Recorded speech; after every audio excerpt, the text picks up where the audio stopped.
You made a tweet today that was so it said so much in so few words. Let me show it on the screen. You said, "Can someone please explain how condemning, quote, all forms of hate is any different from saying, quote, all lives matter?" And that might not ring a bell for folks who are unfamiliar with the Black Lives Matter movement. Black Lives Matter, which really got some steam after some African Americans were killed in altercations with police, George Floyd, for example.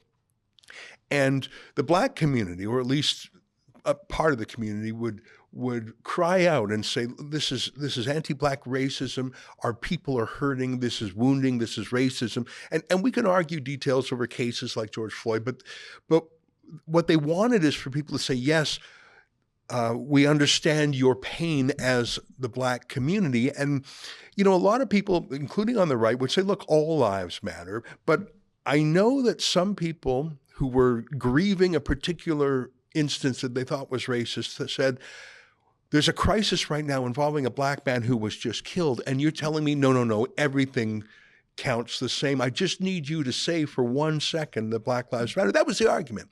And by the way, Justin Trudeau went out in the middle of the pandemic and took a knee on Parliament Hill, breaking the anti-gathering rules. He was so dedicated to the Black Lives Matter movement, even though it was an American movement in every way. And so now you have a firebomb thrown into a synagogue in Montreal. You have Jewish restaurants being, Nazi-style boycotts. You have chants for death to the Jews.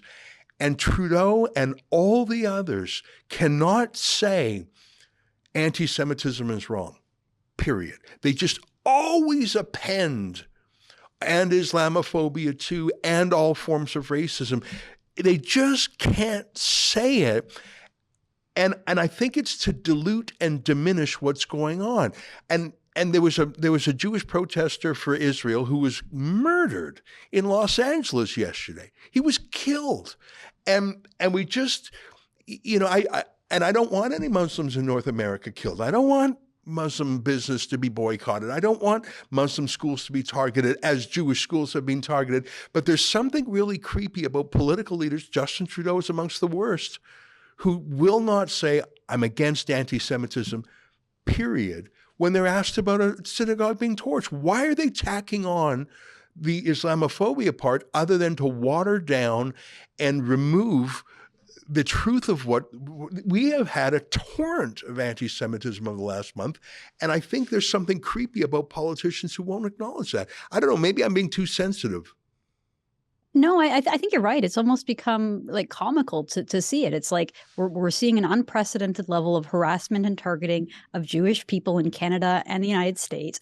And it's not just Trudeau, it's liberal politicians across the board, because we saw the same thing from Joe Biden and his press secretary, where they immediately went to jumping into condemning Islamophobia. It's like, you gave a pretty nuanced description of the All Lives Matter, Black Lives Matter debate. And, a lot of people just said, of course, a statement, all lives matter, is true. We all matter. And let's figure out a way to, live together and make our society more peaceful. And for the Black Lives Matter activists, they wanted people to recognize that they were feeling attacked, and they wanted the slogan, Black Lives Matter. They didn't want it to be co-opted. And I, agree with it or disagree with it. That was their point. And not only that, Ezra, but there were 1,000 think pieces telling us that it was wrong to say white lives matter, that was racist, that was conflating too many issues, and that it was important just to focus on the Black Lives Matter movement. Okay, so why doesn't that same logic apply? That was the point of that. Why doesn't the same logic apply when you see Jewish business owners getting targeted for the sin of being Jewish or being from Israel, when you see exactly your point, a man in Los Angeles killed because he was waving an Israeli flag? I mean, this is serious level of Islamophobia, of anti-Semitism.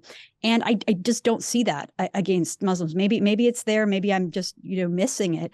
Maybe there's a lot of hatred online, although I'm sure you've been the victim of unknown, attacks and smears online. I know Gad Saad, who's a Canadian university professor from Lebanon, who's Jewish. He's been sharing a lot of the hate that he's receiving. Is pretty gruesome and horrific, the kinds of stuff that's being sent to him. So anyway, it's like, why can't leaders just have some moral clarity? Why can't they just say, look, we're dealing with a surge in anti-Semitism that's nothing like we have seen in this country in recent memory.